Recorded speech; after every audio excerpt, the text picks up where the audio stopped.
light exterior. Alright, so open your render setup, and first I'm gonna change the image aspect a bit.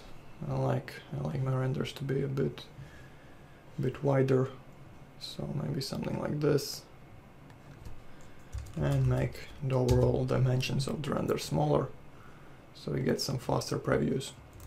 Okay, so next we're gonna enable the vray frame buffer, disable the anti-aliasing filter. Okay, I'm gonna reduce the DMC sampler max subdose a bit just to get some faster renders. Change my color mapping to exponential, gamma to 2.2, and enable the subpixel mapping. Alright, so we also want some global illumination, so enable that. Turn on some weak ambient occlusion as well. I'm gonna set it at 0.5. And we're going to use irradiance map with light cache. So for irradiance map I'm going to use the very low preset, lower the quality a bit further just to get some fast previews, and for the light cache I'm also going to reduce the subdose, enable the show calculation phase. Okay, let's do the same for the irradiance maps so we can see the progress of the render. And that's okay for the indirect illumination. And now let's go to the settings tab, increase the adaptive amount to 1, this will make it faster but a bit noisier, and increase the noise threshold to 0.015. Alright. Okay, let's set the dynamic memory limit closer to your RAM size. In my case I have 24 gigabytes, so I'm setting it to 20,000 megabytes. And I'm also going to reduce the render region division size, so I get these smaller buckets and the renders are updated a bit faster. Okay, so those are the basic settings, and now all we have to do is drop in some vray sun. Okay.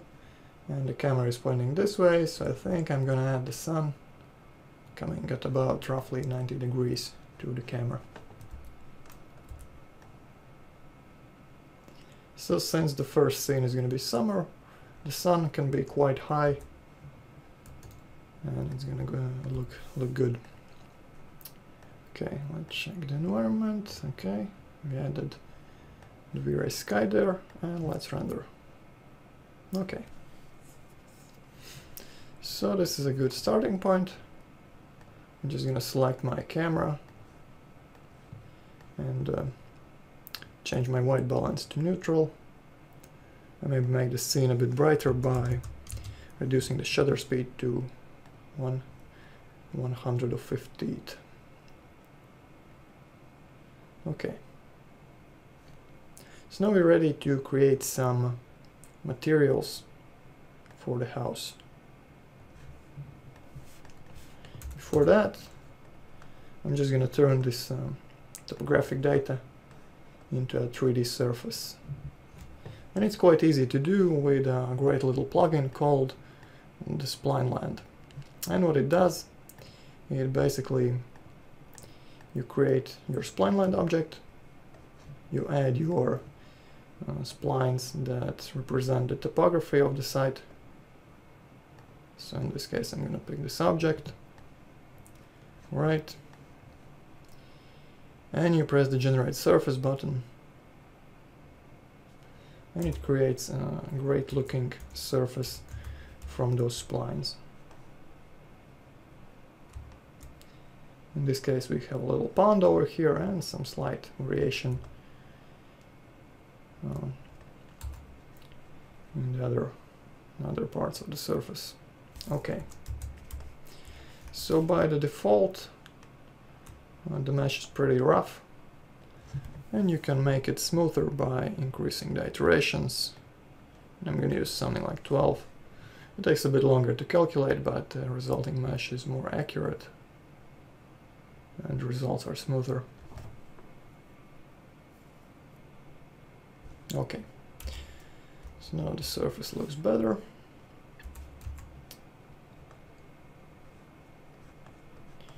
And there's another great feature for this plugin, and it's called the platform.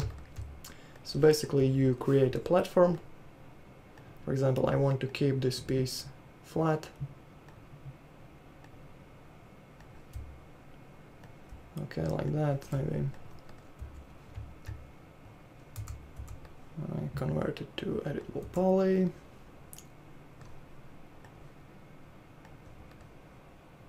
Okay, let's make it something like this. Okay, doesn't matter.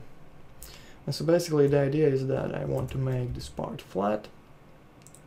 So position the platform wherever I want it.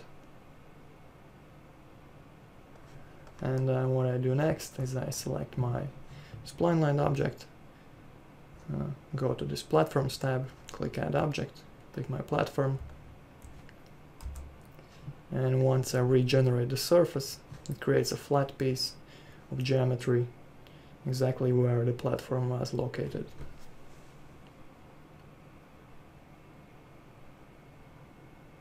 Okay, and it's nice and flat.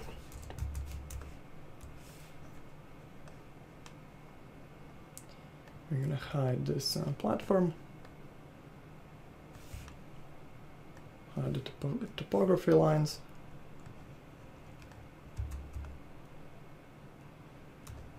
It's a great model of the terrain. Okay, so let's add one edit mesh modifier and turbo smooth to make it smoother. And I think we are good to go. Okay, I'm gonna quickly create a template for the ground.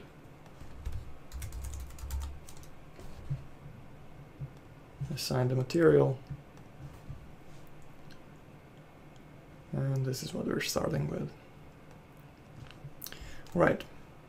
And another thing we need to add before we can proceed with the materials is the water in the pond. So just create a large plane and lower it until it is somewhere about here.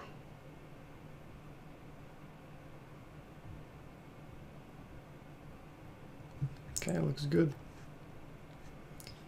Let's name that water. And let's rename this part ground. And let's add another vray material to our editor. Name it water. Okay, I'm just gonna give it a bluish tint and drag and drop on my water object. Okay, and now we are ready to set up the materials.